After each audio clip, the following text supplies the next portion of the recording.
Happy Thursday, everyone. Today is June 18th, 2026. Welcome to Red Hot Takes. I'm Brandy. I'm Trina. And we are the Red Hot Ladies. Ladies!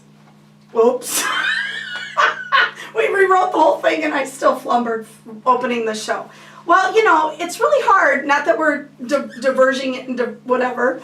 It's really hard when she comes with snackies. She's got snackies today. Can we talk about your snackies? Well, why don't we stay on schedule for now? Whatever. All right, welcome back to another episode of Portage County's premier morning show at night. Broadcast live from the beautiful studios here at Create Portage County. Today's show is brought to you by Lauterbach Legal. We just love them over there. He is a local law firm who does estate planning, probate, and other important life transactions. Please give them a call for all your legal needs. Like, we don't need that. We don't need that. No, not right now anyway. A couple shows in, we'll see. Maybe. Knock on wood. All right. Please follow us on Facebook, Instagram, our YouTube channel. Please subscribe. And our beautiful, I'm going to call it because they are just fabulous tonight, our non-alcoholic beverages tonight's show is brought to you by the amazing MEJs. I am telling you, it just gets better every week. Even our Carl got a drink this week. Did you taste it? I have not. Oh my gosh. He's lucky I didn't see that drink. I would have downed that puppy in a heartbeat. Should never ask a question you don't already know the answer to when we're live. Just throwing that out there. And then, wait, we have weapons. I can't. It's going to be a fun show. All right, MEJ's is a local coffee shop bringing you freshly in-house roasted coffee weekly since 2003. Offering you a wide selection of coffee and many other refreshments. They have not one, but 2 locations in downtown Stevens Point. MEJ's Coffee Vault located in Park Ridge. And they have a wonderful new summer drink menu started last week, maybe 2 weeks ago now, and we are loving it. So let's go right into this. Let's see. Let me make sure we're on the right page here. Brandy's like, what is she doing? Oh my gosh, there's just too much today. I have no idea what We have a full pack show. I've never been more intimidated with going, oh my gosh, I have to read all We're of this. We're 2 minutes ahead of schedule. We can take a break for a snack if you like. All right, I'm in. You want to try those snack? I'm a little bit worried where they came from. I'm a little bit worried. I mean, I'm in if you're in, but, you know. I don't think we should try them on camera. Okay, we're not. Okay. They're just going to sit there and look pretty for a while. We'll maybe do a bloopers. Maybe sure. afterwards. We can do that. All right, let's get into this construction chaos brought to you by the City of Stevens Point, the only municipality who tears up multiple thoroughfares all at once. This week in construction chaos, motorists continue to see clogged side streets and long waits as various municipalities conduct several road and utility projects simultaneously. Motorists in Stevens Point and Plover can also expect the added inconvenience of chip sealing on several area roads over the next several days. 4th Avenue between Isidore and Reserve Streets remain closed through mid-August for a rebuilding of the Collins Classroom Center. Michigan Avenue remains closed at Patch, and Business 51 South is also closed beginning at the McDill Pond Causeway. Drivers will also begin to see lane closures and detours on Business 51 North Side beginning right after the 4th of July holiday. Also, Michigan Avenue North between North Point Drive and the driveway to Century Road will close to all traffic starting Monday, June 22nd for the installation of private utilities. Wonderful. All right, your hottest news stories of the week are going to be brought to you today by the one and only Maher Water Corporation. They have started their business on Main Street in Stevens Point in 1950. Wow. They are family operated for 3 generations and now going on 4. Maher provides your water treatment needs, servicing families in their homes. They are North Central Wisconsin's trusted name in the water, serving Wisconsin for over 76 years. I'm so impressed by that. All right, what you got? We have the Central Sands Amateur Radio Club is inviting the public to 2 upcoming events in Plover that highlight the world of ham radio and emergency communications.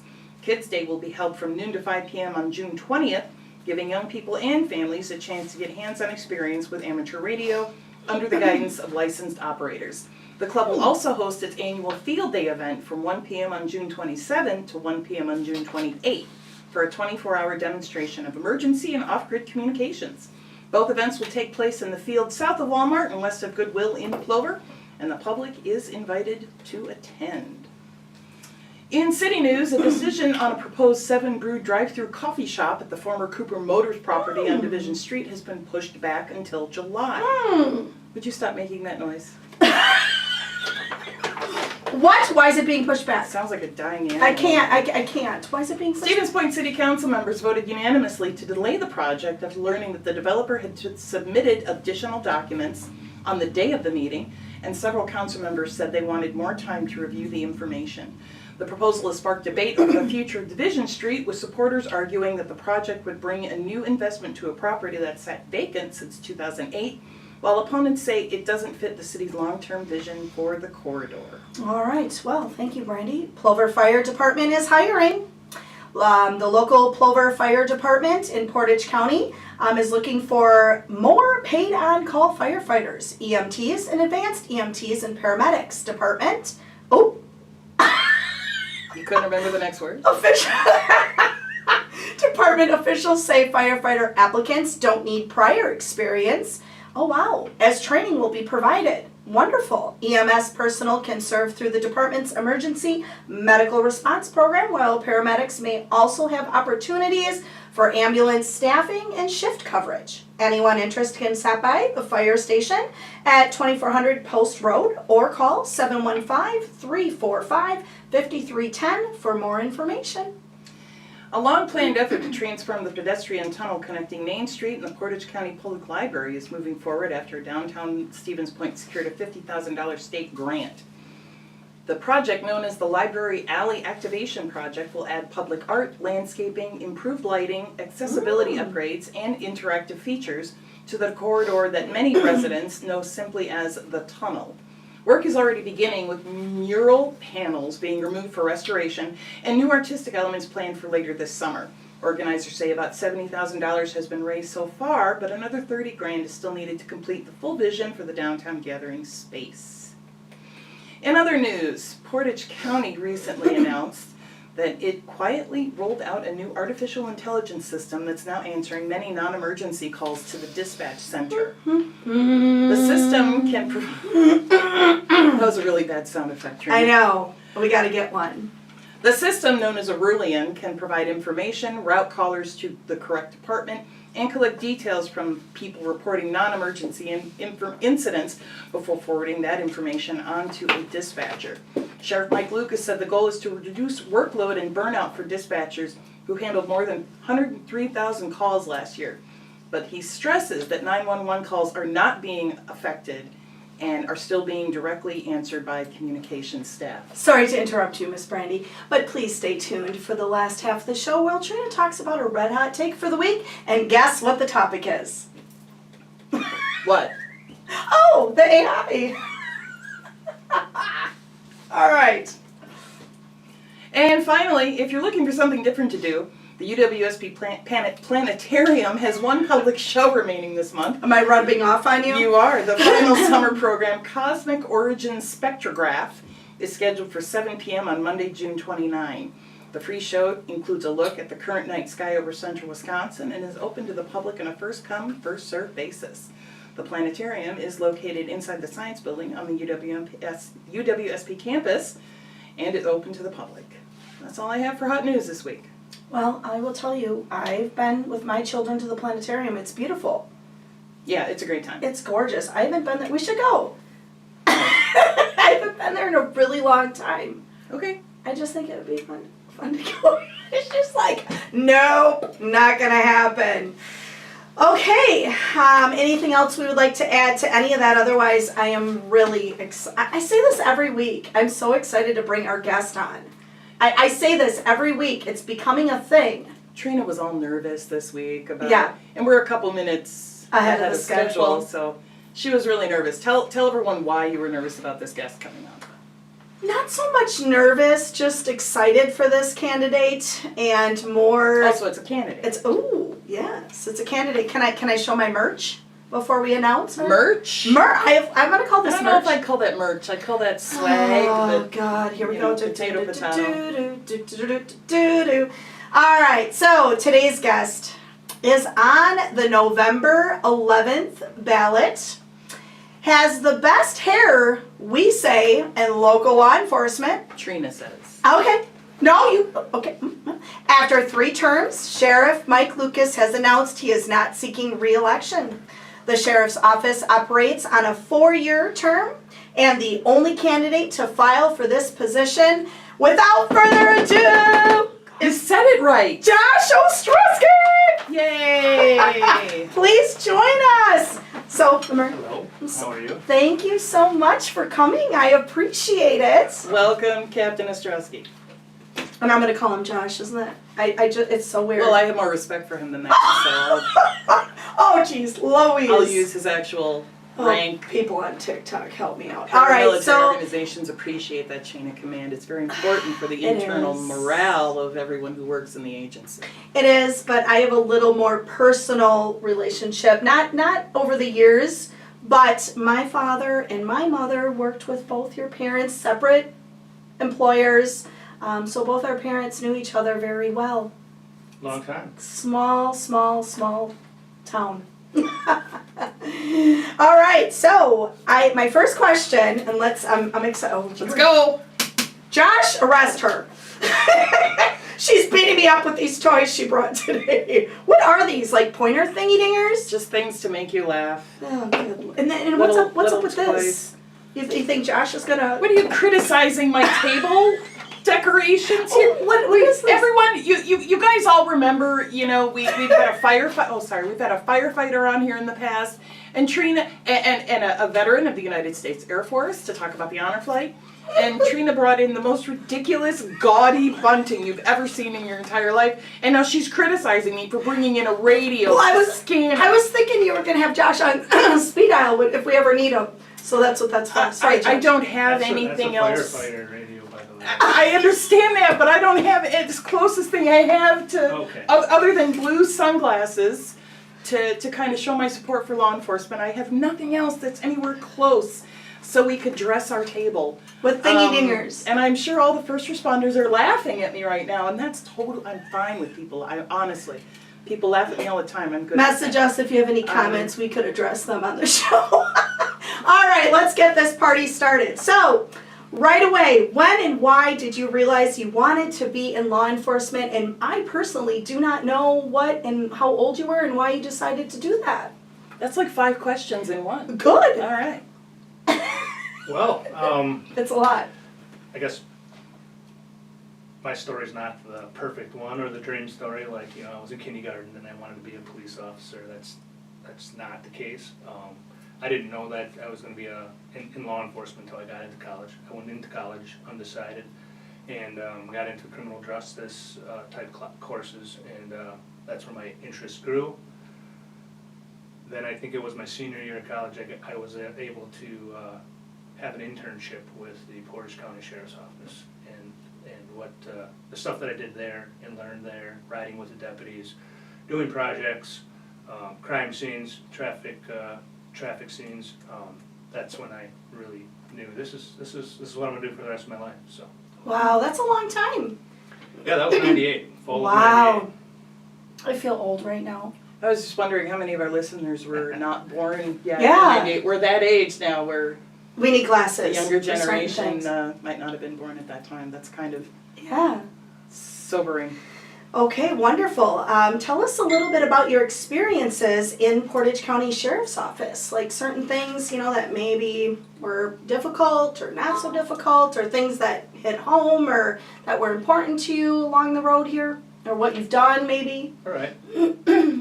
I guess for me it's easiest just to kind of do it chronologically and start Sure. off from the beginning. Perfect. So, I started up at Wausau PD actually. I worked up there for 18 wow. months prior to coming home down to the sheriff's office here.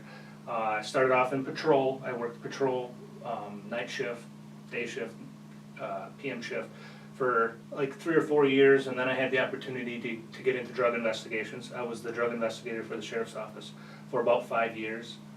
very interesting. Learned Uh-huh. a lot, fun, a lot of hours, but at the time of my life, it was great because I was able to work a lot of hours, and we did some really, really big cases.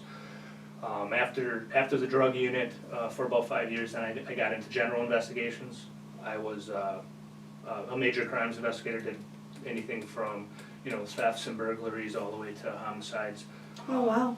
After that, I got promoted to the road. I was a road sergeant for a while, and then I was able to go back to the detective bureau as a supervisor in our detective bureau, and that led me on to a lieutenant's position. In 2019, I took the captain's position that I have now, and I am currently the undersheriff as well. Wonderful. That is very impressive. All right, Brandy, what you got? Do I want to know? You say you Questions about got any of that? promoted to the road. Explain that, because I don't think people understand. Promote doesn't sound like promotion to the layman's ear. Yeah, so when I was in the detective bureau, I did general investigations, and then there was an opportunity to go and be a supervisor on patrol. So I was the title was road sergeant, so I was a road sergeant on patrol. I did that for like 18 months or 2 years. I don't know exact time frame. It was great. And then I had the opportunity to come back to investigations in the same rank, sergeant of the detective bureau. So I was a supervisor of the detective bureau. So So you're the guy who responds when the angry driver goes, "I want to talk to your supervisor." I'm that guy. Yeah, All I was right. for a while at least. Yes. Oh, wow. What's something about being in law enforcement that surprised you after you were in the job for a while? What is something that you went, "Oh, I didn't think it would be like this," or Well,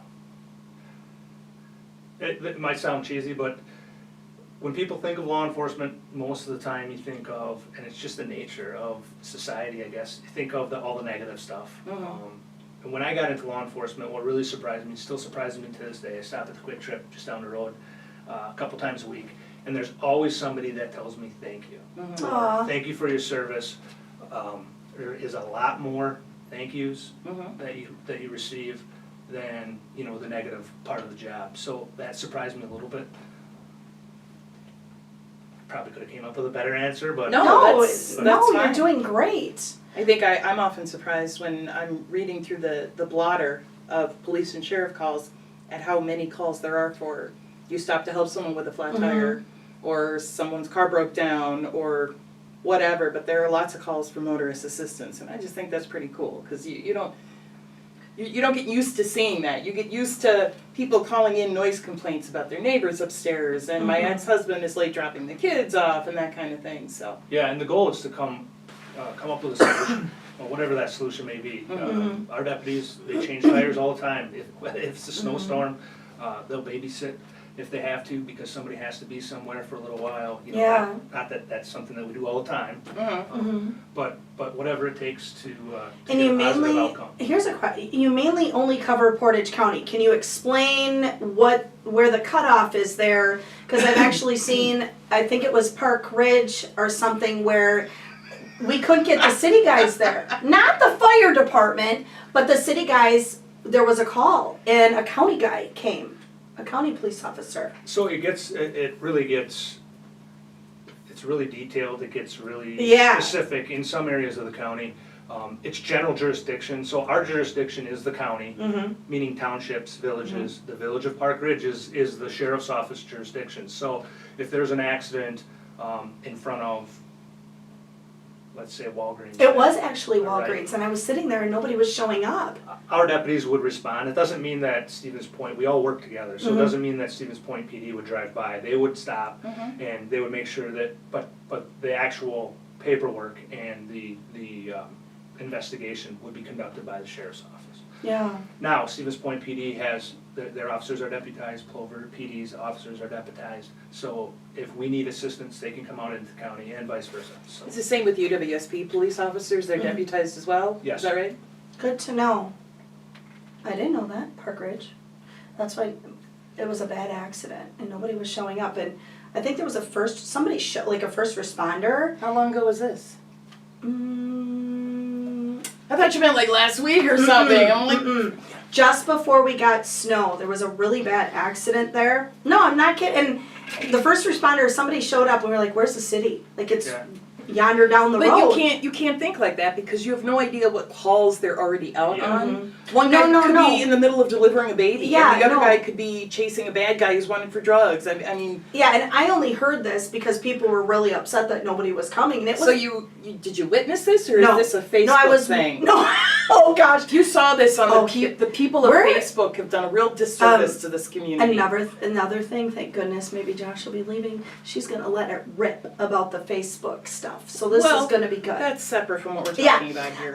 No, it was a really bad accident, and it people were complaining, and I was like, they're probably busy, as the city. Yeah. I can I didn't- assure you that if Stevens Point PD was available and They would have been and there. closer, they would have been No, there. I know Same that. with the Yeah, state patrol. that's what I said. None of us are big enough to Yeah. handle everything. Yeah. We all work together. That's part of why Mhm. I'm doing what I'm doing. as well. Yeah, and no ill intent Yeah. against the Point PD at all. It was just I didn't know either. So thank you for clarifying that you guys do cover Park Ridge. Well, I didn't know that. Town anyway. Hall's another tricky one. They have like pockets, out by Yeah. Fleet Farm on the What? east side of town Sure. that in neighborhoods where just the process of annexation hasn't happened for that particular area. Mm-hmm. And then there's like 9 homes on Country Club that are technically inside Hull. Yeah. So yeah, it's Glad I asked interesting. this question because I had no idea this was a thing. It's a whole Pandora's box. Oh honestly. my gosh! Wow, wow! I didn't know that. Yeah. All right. So why sheriff? Is this can be a very difficult position and a demanding job in itself. And I know you have a family. Why sheriff? Yeah. So two Or questions. rather, First- why the parts. hell do you want to be sheriff? Yeah. Two part. Two part. The first part, why? This is my home. This is Born and yes, raised. born and raised. My family's home. Here forever. I'm proud to be from Portage County. Proud to say that I'm from Portage County. I'm proud of the Portage County Sheriff's Office. I've had many opportunities there, and this is probably the best way. It's time. It's opportunity and timing really. This is my way to give back. The answer to your second part is I'm not alone. I've had the team at the sheriff's office is awesome. There's great employees there. The another cheesy one. Go. No, this is So is the top great. floor of any building is only as strong as the floors below it, Mhm. especially the foundation. So and there's great people at the sheriff's office we're all on the same team, Mhm. right? So it's a tough job. Yeah. And again, like I said before, I had a front row seat for the last 6 or 7 years. Mhm. I worked side by side with the sheriff, so I feel like he's told me that I can put him on speed dial and he'll Aw. answer the phone. So kind of know what to expect. I'm Mhm. sure there'll be stuff. There'll be some curveballs in there. But, Yeah. we'll address it as a team. I was really excited when I heard you announced. I was like, oh my goodness. I was excited about it because you're born and raised here and Yeah. you've been here and doing amazing things already. So I was excited for him. What part of Portage County were you born in? Or where I was born in the Polonia Rochelt area. Who are you Attended from Rochelt home? schools. This is what I should have said. Who are Attended you from Rochelt home? schools. Rochelt. UWSP. Yeah. My grandma was from Rochelt, so sweet. Bittersweet. So when the zombies rise, how will the folks fare in Rochelle compared to the urban areas of Stevens Point? They will be fine, trust me. Luke Combs, there you go. There's a Aw. couple songs there I can relate to doing the Rochelt. What? I had to do it. I'll play you the songs. I have no interest in listening to Luke Perry. Or It is okay. Whatever. There's this thing we have. I went to a Luke Combs concert. and she won't shut up about it. She still talks about it. We've got some, yeah, okay, country Okay. boys out in Rochelle. That's fine. I'm curious. Nationwide, we've seen this move to include AI assisted dispatch into a lot of law enforcement. Some people call them dispatch centers. Some people call them contact centers, and we have the communication center here. So I'm going to use those phrases interchangeably. But we're seeing that move into AI assisted dispatch, and I'm curious, what is your opinion of this? Yeah, big controversy, right? Trina's not Um, looking or listening right now. My opinion is if it helps the communications center, Mhm. it's no secret These people in there are the most passionate, dedicated, hardworking people that you've ever met. There's been a staffing shortage in the communications center since I've been involved with the administration sheriff's office. That's 2019, and we've struggled to get back to full strength in there. So if an AI assisted dispatch helps us with non-emergency calls, it helps alleviate some of the workload so that our communication technicians can focus on the public safety radio traffic within the county and the emergency calls. Why not? That's my opinion. If it relieves stress, helps with the staffing shortage, and you know, it alleviates some of the burnout. Let's try it, right? Yeah. Is it something 70 or 80% of your calls were non-emergent last year? Were non-emergency calls? Yeah. Now your question. Now you're. I think it was That's my number. I would believe feel like it's- that's accurate. That's very accurate. I think it was like Yes. 211. It was a lot of calls. It's basically a very customizable and it's a glorified kind of phone tree. Sure. You know what I mean? Sure. Yeah. A lot of the calls, the Portage County Communications Center has kind of evolved into the switchboard. You know, they'll point me in the right direction. They'll get me to the right place, and it's kind of taken away from that main focus of taking care of all of the first responders through the public safety radio channels and radio traffic and the emergency side of it, getting the emergency calls fielded, the resources in the right place in a timely manner. Because it's not, for years and years and years, dispatchers were called the 4%ers. It's kind of a nickname for them because there was Yes. some study done somewhere where something like only 4% of the population has the mental ability to do that kind of multitasking. Absolutely. Yes, and we do part of the hiring process within the communications center is something it's an online testing platform. It tests your active listening and your multitasking, everything at the same time. They have 6 screens in front of them. Yeah, it's Yes. crazy. It's a very demanding, difficult position. I mean, talk about not taking your work home with you. I mean, same thing goes for you guys as well. You know, you get a difficult call and whew, that's a hard one. But should they go from having a difficult call where they had to maybe talk someone through CPR to, when Notre Dame in Paris was on fire, and one of your dispatchers took a call from an elderly gentleman who was just beyond himself upset. And I walked into dispatch, I was getting some general photographs from a distance, and this particular dispatcher, a very tall male dispatcher, had his head down on the desk and was just shaking his head and going, "Yes, sir, I understand it. It breaks my heart too." And he's talking this poor older fellow through something that the older fellow was very traumatized by. And he did it professionally, but at the same time, how many other calls were trying to come in at the same time? So That Yeah. doesn't surprise me. That paints a perfect picture of what they deal with. One minute they may be delivering a baby, and the next minute, you know, somebody's got wants directions somewhere. sure. That's typical. So why are you the only candidate running? Why hasn't anyone else run for this position? I don't know. God answered my prayers, I guess. But do you have any thoughts as to why? And I'm not. This is not a negative remark on anyone in the office or anyone running or anything like that. I'm just curious. Do you have an opinion? I don't think that it's a simple answer. Mm-hmm. I can laugh, you know, like makes my summer a lot less stressful, right? Sure. Yeah. God answer my prayers, because it's initially now it's uncontested. I think internally it didn't surprise me because we prepared ourselves. As an agency, I've been there for going on 26 years. We've gone through some processes in the past where there's been multiple internal candidates, and it creates a divide. Sure. There's stress on the department. It takes a while for that to heal, and a lot of the older, more tenured employees at the sheriff's office, we didn't want to see that happen again. So the topic was discussed. We didn't know if Sheriff Lucas was going to run a third term. So Fourth.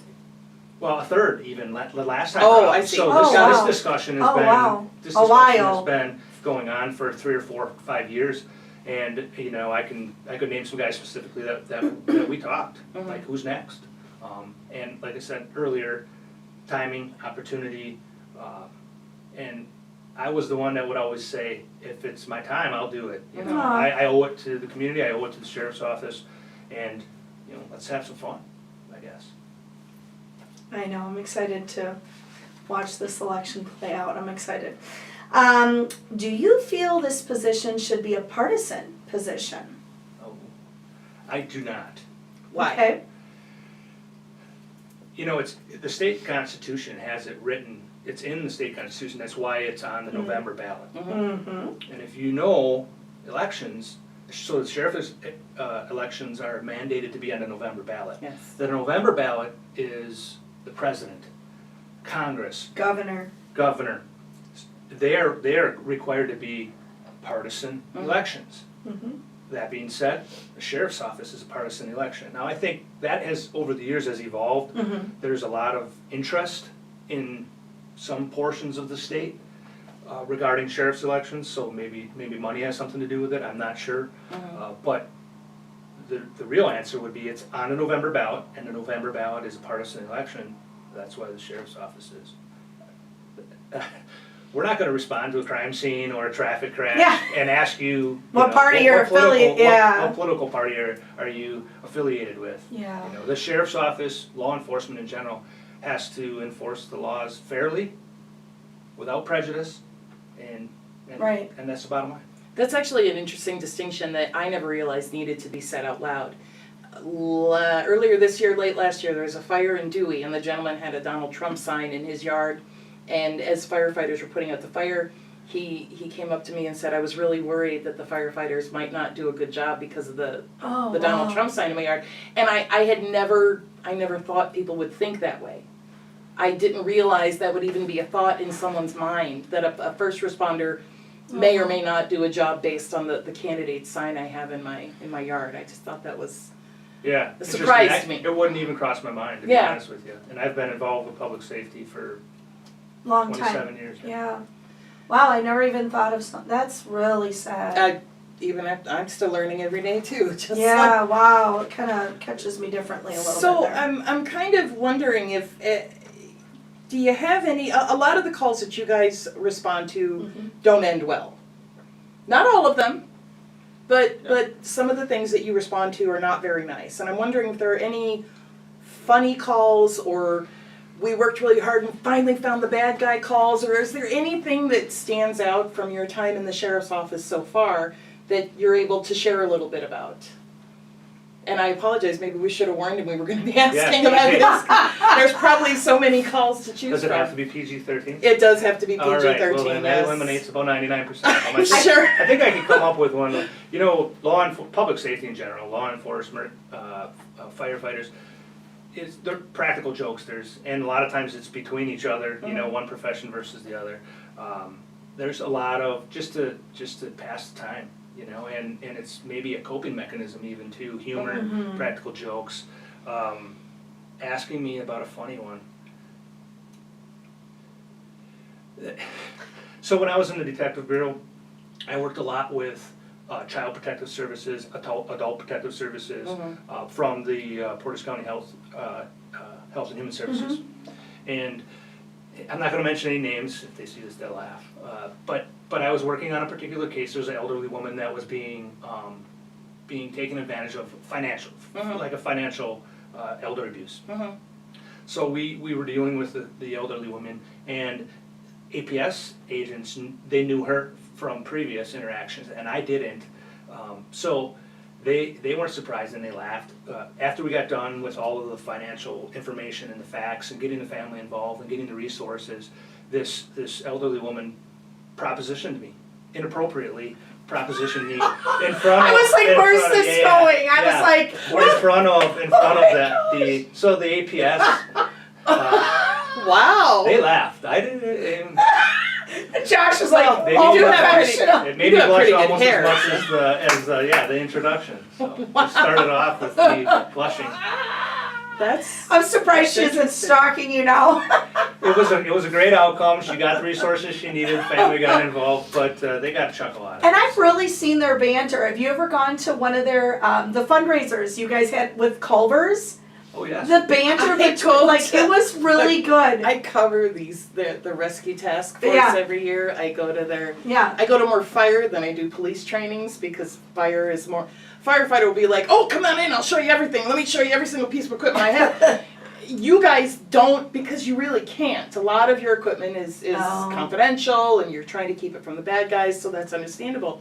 But they're all jokesters. The Yeah. trash talking between police and fire is Yeah. wonderfully epic. And the Guns N' Hoses game every year. Do you play in that? Or you did I at one used point? to. Now or yeah?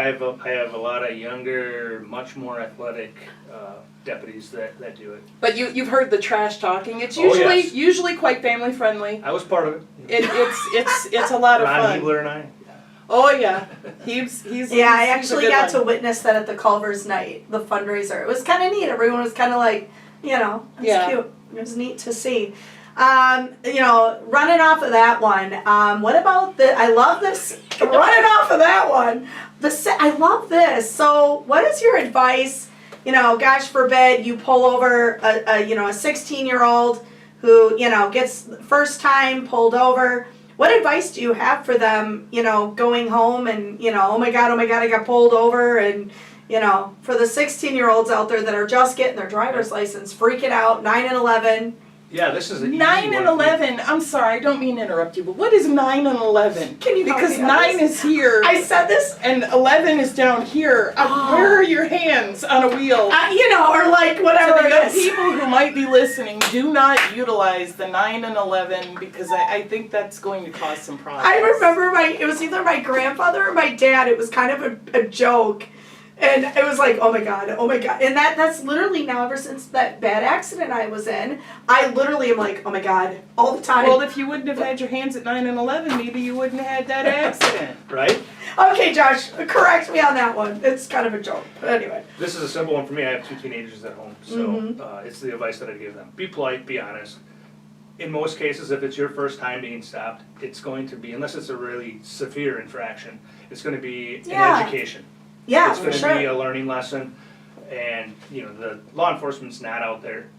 In central Wisconsin, all of the law enforcement that I've dealt with, they're not out there to No. to just get ya. write you a ticket or get you, especially a young driver, where they can make it a learning lesson. And to be honest with you, that young driver is going to learn more from that interaction than they would from a citation. For sure, like an impactful, respectful type stop. Hey, you make some changes here and there, and I love that. Thank you for answering that. If I'm driving in a dark area and I don't feel safe pulling over, can I legally keep driving to a lit parking lot before? No, I that happened to one of my sons at one point, and You could, as long as it's a good explanation and a good Sure. reason. You could also pick up your phone, call 911.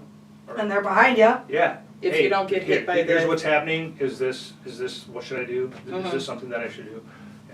outstanding. So if you ever question if a real police officer is behind you, I've heard a lot about this too, just call 911. Yes. But the nice thing about law enforcement in Portage County is I think on all 3 of your websites, even possibly UWSP Police Department, there's all your pictures. We can see who all of you are on the various websites for local law If the enforcement. sirens are going and they're behind you, you're not going to grab your phone and be scrolling. Wait a minute. No. Excuse me, just a No, minute. Is this guy behind me? We've got so many law enforcement officers who are so involved in so many things across Yeah. the community. Their photos are taken all the time. Their pictures are all over social Yeah. media.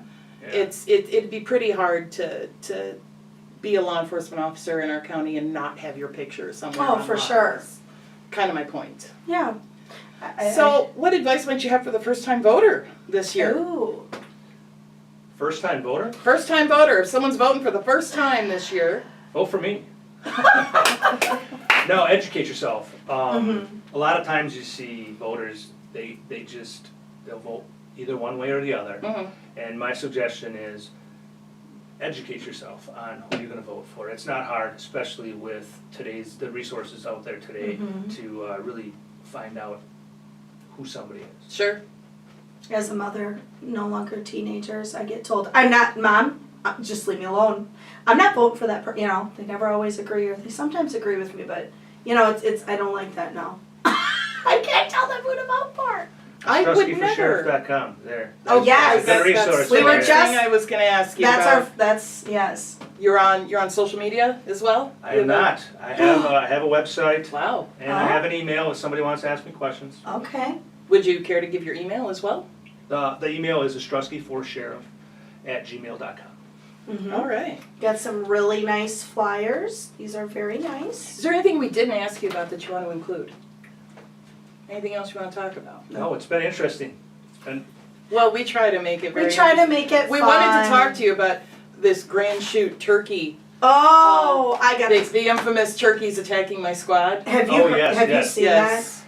Trina just saw it for the first time the other She's day. sitting and there, She and almost we're- wet herself laughing that? so We're hard. sitting there at a I local. admit it's quite hilarious. Yeah, and she's like watching this, and she's like, "You gotta see this." I go, "Is this like a joke? Like, did this really happen?" She's like, "No, this is really a call." And then the guy's like, "I don't know what to do. I honked my horn." He took it as a challenge. She's like, I don't know what to do. He's challenging me now. It's a turkey and a police officer, and he a was foot freaking. pursuit, yeah. Yeah, that's a pretty good one.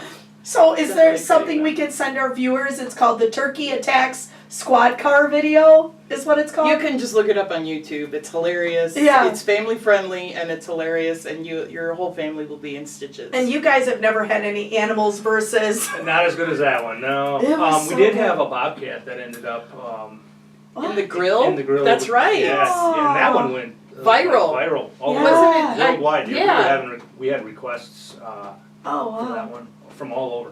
Oh, wow. And you didn't hit the bobcat. The officer just how did we it wind up helped. in the We grill? assisted with the Wisconsin DNR removing it. But how did it get in the In the grill? grill. Did we ever figure that out? I'm sure somebody knows the reason. I Okay. Yeah. I remember that now, vaguely. Wonderful. Yeah, that was. But no confirmed Bigfoot sightings in Dewey or anything like that, or don't. No. Lots of Okay. bears, deers. I had deer is I just plural had of to- deer. I just had to do I'm it. just saying.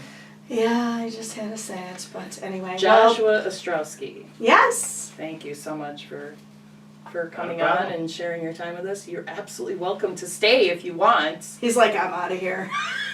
I can see this one not staying. I can tell you though that the guests that have stayed for the whole show did not regret staying because they had a No, good Mary time. stayed. We had a really good They time, had a but good time, but please get out, do your research on your I can. was just telling you to get out. No. Okay. Get out, do your Get out. research on your candidates.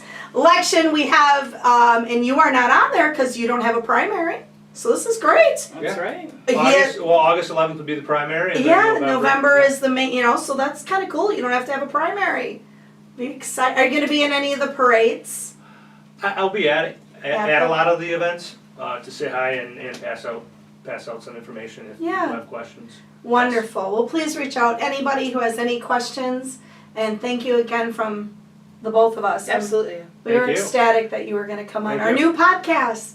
So thank you. We wish the best to you. I wish. All right. I wish him the best too. I can say that. It's okay for me to Okay. say that. We always worry because I can't give support for any one candidate over another. I know, but- so, he has no other competition. doesn't matter. All right. We did a story on a sheriff's candidate a number of years ago, and this particular candidate was a Republican, and we received several phone calls about this candidate's past from community members. And after doing a little bit of due diligence, we found his arrest video. He got rather colorful. Well, everyone does when they have too much to drink. And even after we ran the story about his arrest, he still got 10,000 votes. So it's hard to not get discouraged as a news reporter when you see what's going on and you find these things out and people vote for him anyway. We did CCAP you. I know you're clear. She tells us now after we have him on the show. Everyone who runs for public office should expect to be vetted, and I think if more journalists were doing that job, we could clear up the clown car really fast. Well, and I agree this should be a nonpartisan. I love that answer. That was a spot on. I think I agree with that. I don't know that I've met a sheriff who thinks it should, well, in the I've past never 10 asked- years, I have not met a sheriff who thinks it should remain partisan. That seems to be pretty much across the board. Most sheriffs think it should be nonpartisan. So Yeah, we'll see where that goes. I don't know, but I agree with that one for sure. Well, thank you. Are you thinking on staying? No, I'm gonna take off. Yeah, my red hot take might get a little spicy this week. Whatever. Yeah, I've got a good story. Well, thank you. Thank you guys for allowing No. me to spend this time with you. It was our Thanks for pleasure, coming and on. thank you for running. I'm excited about it. I'm very happy for you. All right, thank you. You're welcome. Good to care. see you. All right. How do we, Carl, top that one off? That was a great. Uh-oh. Uh-oh. inform you about the Bobcat. I was kind of interested, and I did have to go in and take a look. At the Bobcat story. This is Carl, our production assistant. by the way. Yeah. So, according to Channel 7, the driver said that they didn't see anything, but heard the vehicle strike something, assuming it was road debris. Oh. Interesting. That's a large animal just to... Interesting. Like, for a small amount of noise, I feel like it would have been a lot louder. Were they drinking? That makes me wonder. I don't see anything like that. Oh my I would goodness just imagine gracious. the shock on their face when they're like, oh, I hit something on the road, and then here is a live animal. And a large animal. Those are not like, I've never seen a bobcat in real life. Well, maybe Oh, like they're in a museum, but beautiful. I don't know. they're gorgeous. They're big, beautiful kittens. Gorgeous I kittens. believe you. Good job. Gorgeous, Yeah. gorgeous. Great to see you, Josh. Thank you. All right. Did you just shout in the microphone? Yes, I did.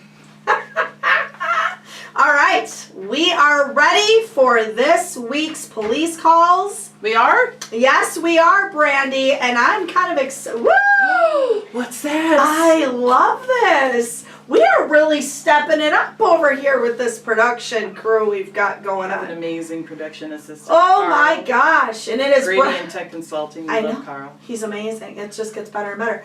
And this is going to be brought to you in part by Rookies Sports Pub, located in Stevens Point.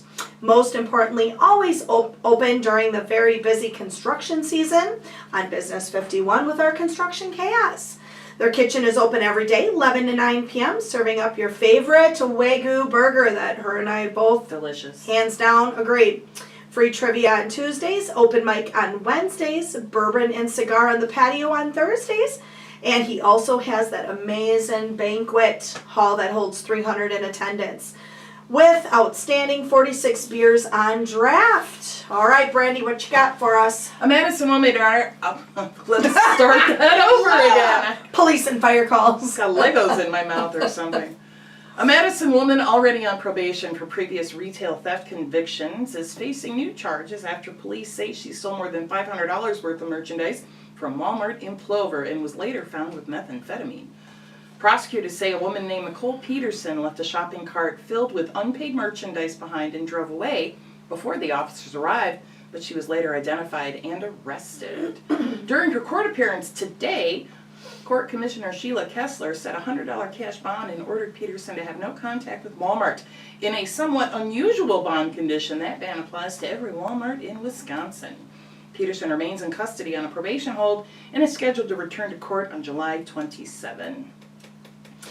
In other crime news, a Plover man is facing multiple felony charges after investigators say he sexually assaulted a child years ago and spent nearly 2 decades living under a stolen identity. Jose Lizama, age 50, was charged with first-degree sexual assault of a child, child enticement, identity theft, and several related offenses following a months-long investigation by Plover police. Investigators say the case began when the now adult woman came forward last fall to report the abuse had occurred when she was 8 or 9 years old. During the investigation, detectives discovered the man had been using another person's identity for employment, housing, and a Wisconsin driver's license for years. He is being held on a $500,000 cash bond and is due back in court on July 6th. That was a tough one. All right, so You didn't read the complaint. yeah, I got the I sanitized don't version. know how you do that. Like, I'm kind of lost for words right now. All right, thank you everyone again for joining us tonight. Please follow our socials on Facebook, Instagram, and subscribe, please, to our YouTube channel. And again, thank you to all of our sponsors today with MEJ's, Lauterbach Legal, Maher Water Corporation, and Rookie Sports Pub today. Woo! Let's buckle up for this. Is that Ric Flair? There's the Ric Flair woo! We gotta have one, at least one. Woo! All right. All right, I'm going to try to read this. I am going to put my readers on, let me tell you. Trina's red hot take for the week, or would you like to bust out with yours first? You go right ahead. Uh-oh. Oh, this is pretty. You know, we're so blessed to have you, Carl, I'm telling you. All right, here we go. Uh-oh. I love it that Josh is gone now, I feel like. When Portage County announced its new AI dispatch system, I wasn't completely opposed to it. Dispatchers have a tough job enough. Staffing shortages are real. Shortages are real, and burnout is very real as well. If technology can help, take some of the pressure off the answering the phones and handling radio traffic, that's worth exploring to me. But after reading through the comments on the Point Plover Metro Wire, which was hilarious, I actually called Brandy and I said, have you read the comments today? And she goes, nope, not yet. And I said, oh, you better read those comments. Exclusive story about the new system and now experiencing it myself. Upon coming up on Ramp Highway 10 in Stevens Point, at the stop sign on J, that a heavily vandalized sign. So I immediately called dispatch and then hung up myself, thinking somehow it was a hacked phone call. Who knows what it was? I was like, what the heck? What is this? Did I call the wrong number? Checked the number. It was right. So called again, same thing, hung up again. I'm left wondering whether we're solving the right problem here. The sheriff's office says this technology is supposed to make things more efficient. Maybe it does for dispatch, but what about the people calling in the feedback posted by readers on the Metro Wire story? Wasn't exactly glowing. One resident said the system repeatedly called him Jason instead of Mason while he was trying to report a lost dog. Another said a simple call about a missing wallet became far more complicated than it needed to be. Others complained that the system couldn't understand what they were saying, or that it's simply frustrating to deal with. And honestly, I understand where they're coming from now calling it myself. Only if I knew the system existed. Then I would have known what I was hearing. I still assumed something had gone wrong. That should tell us something, shouldn't it? When people call dispatch, they're not calling because they want to experiment with new technology. They're calling because they need something. Maybe it's a lost wallet. Maybe it's a suspicious vehicle. Maybe it's a found dog. Maybe it's something entirely like myself calling about a vandalized stop sign on a main busy county road. Whatever the reason, they want confidence, and that they've reached the right place, and that someone understands what they're saying. That's where the system seems to struggle immensely. The sheriff's office keeps telling about efficiency, and I get that, especially after having Josh here. I really get it now. But efficiency isn't the same thing as good service.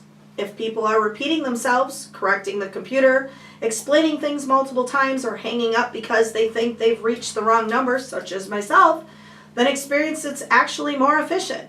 It's just more efficient for the government, hence the county. And that's an important distinction. A human dispatcher can hear confusion in someone's voice. A human dispatcher can ask follow-up questions. A human dispatcher can recognize when someone is frustrated or doesn't know exactly what information they need to provide. A computer follows a script. Maybe 6 months from now, the system is fantastic. Maybe it improves drastically as it learns. I don't know how that's going to happen. Maybe many of these complaints disappear. Well, I sure hope. But right now, the people who I've interacted with, it seems to be telling us the same thing. Inaccurate, it misses words, it's no here, there, near, ease of talking to a real person. That's not the reason to abandon the technology, but it is the reason to be honest about what it stands today. And while we're being honest, residents should have been told before the system went live. I didn't even know about it. Not a month afterwards. Transparency matters, especially when you're changing how people access public safety services. Because if the goal is better service for the public, the measure of the success is whether residents walk away thinking the experience was better, but based on the feedback, sorry people, the county has a lot more customization to do with this program. Now, I do have a follow-up. Since Josh was here, I get it. We're trying to ease the burden on these dispatchers. By calling in myself, I literally thought I was calling, like, it was so weird. And I hung up, and I was like, okay, wait a minute. Check the number, called again. I'm just frustrated. I agree with multiple people who have commented with the Metro Plover Point Metro Wire. Point Plover Metro Wire. Sorry, I botched that. I love you, Brandy. It's just something. I get it. I have the utmost respect for these dispatchers and Josh himself, but we got to figure this out because right now it is not working. So It's like none of them have ever seen the movie Terminator. that is not funny, but it's funny because it's weird. It's just really weird. All right, Carl. I was talking about my Red Hot take for the week, and Carl had a comment on it. Yeah, so I actually had a nice experience with it. And after hearing Josh, I mean, I get it. Mm-hmm. It does help relieve the load. And I know that there's a lot of people that call things that they didn't get this all the time. But when I heard it for the first time, I was like, oh my god, we've really gone down this path. And I was in the same boat as you. Yeah. Of the, I didn't know it was a thing until I called. Me neither.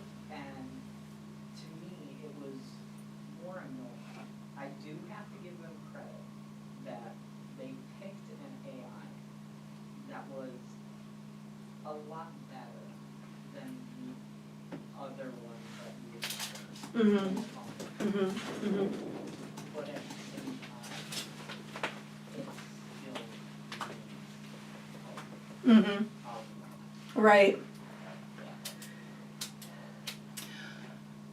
What are you doing? I am fixing our live that is paused momentarily. We got it. All right.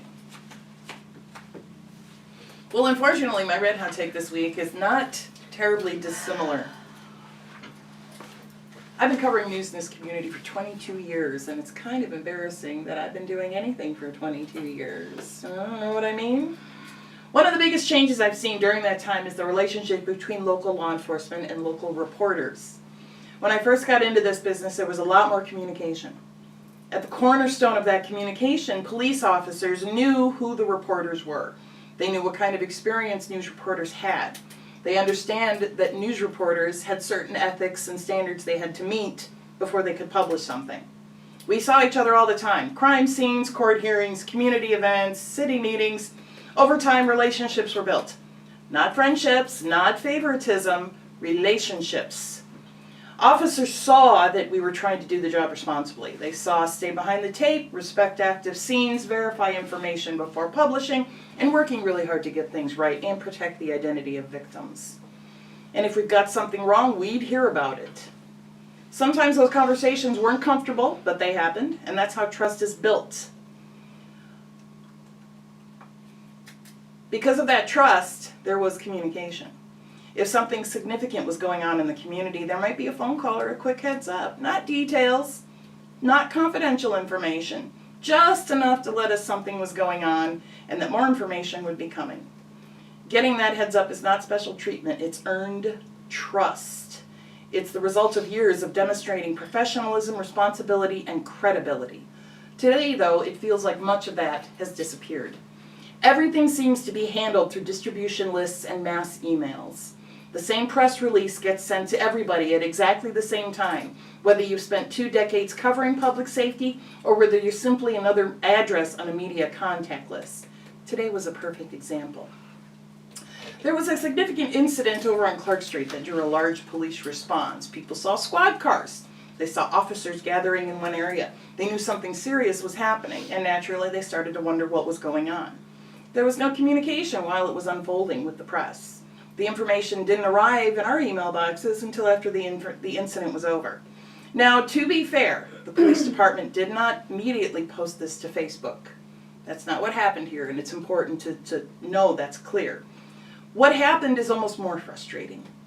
The city's community media development department, the community's I see, I can't even talk. The city's community media department is included on the media distribution list for the Stevens Point Police Department for reasons I cannot fathom. When the press release did finally go out, it landed in their inbox at exactly the same time it landed in the inbox of local reporters. Before most journalists could even open the email, read it aloud, and start asking questions, the information was already being pushed onto social media by the city. Think about that for a minute. The people whose job it is to gather facts, verify information, and provide context are effectively competing with Facebook posts generated from the exact same email they just received. And while all of that was happening, the people of Facebook were doing what the people of Facebook always do when there's a lack of information. They started guessing. I spent part of this afternoon reading comments from people who were convinced somebody had been shot, somebody had been killed. Someone claimed that the information came from a friend who knew somebody involved. None of that was true. Nobody was shot. Nobody was dead. But when people can see clearly that something major is happening and nobody is providing the press with information in real time, they start filling in the blanks themselves. Human nature has always worked that way, and social media has always made it worse. What frustrates me is that local journalists, the few of us that are left anyway, are often the best tools available for stopping that misinformation before it spreads. Most reporters aren't looking to create drama. We're trying to find out what actually happened so people don't have to rely on rumors, assumptions, and comment sections. There's another side to this that most people don't think about, and frankly, I don't blame them because they're not in this business every day. When a government agency or public entity publishes breaking information directly to social media at the same time as it's sending it out to news outlets, it can have a significant impact on readership. Depending on who you ask and which algorithm decides to do on any given day, news organizations can lose anywhere between 30 and 80% of their audience that they would normally reach on a breaking story when they're competing against a government agency on Facebook covering the same event. This may not sound like a big deal, but those readers do matter. Breaking news stories are among the most read news stories any local newsroom publishes. Those page views help pay reporters. They help satisfy advertisers. They help justify subscriptions. They help keep local news organizations operating.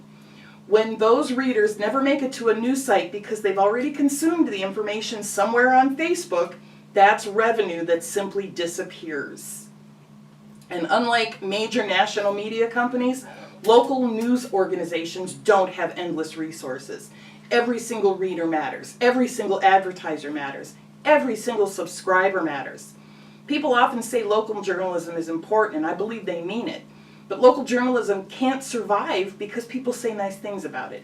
It only survives when people read it, support it, and engage with it. Otherwise, we close our doors. And when local news organizations disappear, they don't get replaced by a city Facebook page.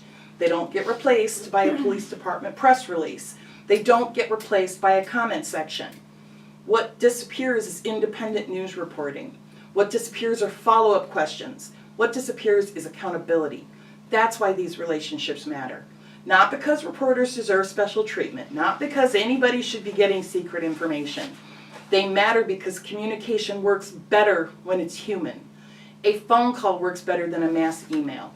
A conversation works better so we can verify facts and provide context.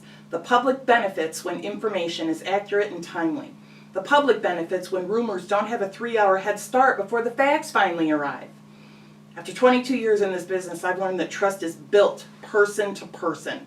It's built through conversations. It's built through accessibility. And once those relationships disappear and PIOs don't answer their telephone, they're incredibly difficult to rebuild. No email distribution list is ever going to replace that. No Facebook post is ever going to replace that. And no amount of technology is ever going to replace the value of 2 people picking up the phone and having a conversation. Well, I have some things to say to that, and Brandy doesn't even know I do. Uh-oh, let's hear it. Okay. Is it PG-13? It has to be. All right.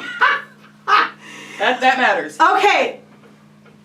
This is a tough one because there has been times something has happened and I've like, oh my gosh, there's squads on Clark Street. What's going on Clark Street? But here's the problem with today's social media. Ready for my story? You don't even know I'm going to talk about this. I have 3 children. I had an immediate family member. Some of them are probably going to be like, oh, yep, remember this night. I read a post on Facebook that there's, I don't know what I can all say on here, someone running around with a weapon in a trailer park. Oh, I have a family member in that trailer park. My grandchild was in that trailer park that night. As a mom and a grandma, the story went to people have lost their lives in this trailer park, to, oh my God, it's a 26-year-old that's shot and killed. I mean, it was a whole thing on Facebook. That's the problem Trina has with that. I agree wholeheartedly with Brandy. Wait, what's your problem? That people are... The social media stuff that gets shot out there for us to read. Stop hitting your microphone. For us to read, as a mother, a grandmother, I was frantic. That may or may not be accurate. Right, yeah. The information Yeah. may or may not Oh, be yeah, accurate. yeah. So, with that being said, exactly what I was going to finish is when people post on social media and the media hasn't released the press release to someone who's a journalist and owns a very successful, I don't want to call it paper, but We're a news outlet. news outlet. People who are now reading this, it turns into this frenzy of a gossipy, it could be children, it could be, the story evolves. And recently there was another tragic incident. The story evolved. It wasn't even the right age. It wasn't even the right person from the right community. And it's frustrating. So for those of you that read this stuff on Facebook, when it's posted, seriously, maybe check with... Stop reading Facebook, first Yeah, of all. it's... Check a local news outlet. Doesn't have to be the Metro Wire. Yeah, and I'm Any not just local saying, news outlet will and I'm work. not just saying to support Brandy, because this is her livelihood. For me, at that moment and that night, I was on the phone with people I know in law enforcement. Of course, they weren't answering. I was like, oh my God, is my grandson there? And I'm calling, and it's 9 o'clock at night, so my grandson's, they're all in bed, and I'm like, oh my God. Finally, I did get a hold of my family member, and they were like, what? We don't even know about it. It wasn't in the trailer park. It was down yonder in some apartment buildings. That's the point I'm trying to make. So, thank you for sharing that. I can totally understand where you're coming from, and I just feel, I get people want to get it out there, but maybe think about it before you make the post, because people like me who have family members that could be living at that address on Clark Street, it's a little bit scary. So I needless to say, I didn't sleep that night, but thank gosh it wasn't in the trailer park, but thank gosh. But anyway, thank you. I'm sorry that you had to go through that today, so. It was not a traumatic situation that you need to apologize to me No, for. I just feel like, you didn't even know I was going to share that story, that, and we didn't have time to talk about it, but I was like, yeah, I can totally agree with what you're saying here, in a different way. But anywho, all right. So, moving on. Business. I'm sorry. I'm failing in facial expression management today. No. I can't even. You're okay. It's been a crazy week in the news and media. It's been a busy week. Not really. Oh, I'm just saying. It's been one of the slower weeks in quite some time. maybe last But week. the social media thing is definitely creating Yeah. a lot of problems for what little is left of local news. So Yeah, sorry about that. Business owners, if you are interested in any live remote promotion opportunities, we can be reached at redhotpoco@gmail.com. And for any of you that would like to reach out to us, please go ahead and email us. We check them daily. And now I am excited. I want to just do my, Ric Flair, but I'm not. This has been a thing for those of you that have followed our social media. We've been working on a jingle between the two of us. It ain't working. we have. Okay. You mean I've been working on it? You sang last week that didn't. All right. Don't do it. She tells me to shut my mouth. All right. So, clue for next week's guest. All right. You ready? She sang with Riders in the Sky, who is most known for their Toy Story 2 soundtrack, the Woody's Roundup song. She also did the Carpet City commercial jingle.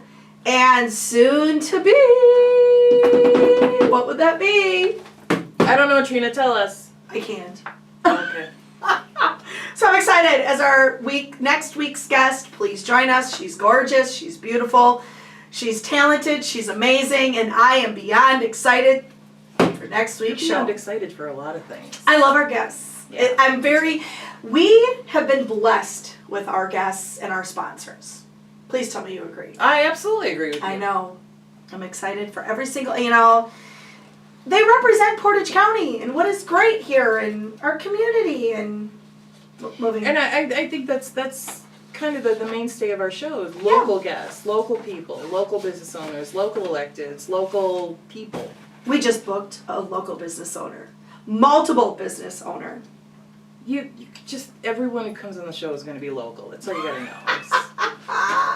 All right, with closing today, and thank you guys for sticking in with us all the way for your Thirsty Thursday non-alcoholic beverage. But I don't drink, but I should start. I'm so ready. This was a stressful one, and but my coffee's wearing off. But for all of you out there, buy the things, do the things that make you happy. Tell those people in your life that matter to you the most you love them. Life is way too short. See you next Thursday for more laughter and banter with the Red Hot Ladies. Life is soup. Don't be a fork. Have a great week, everyone. We'll see Love you you next all. Thursday. Thank you. Signing off. Woo! What a show. What a show. Thank you.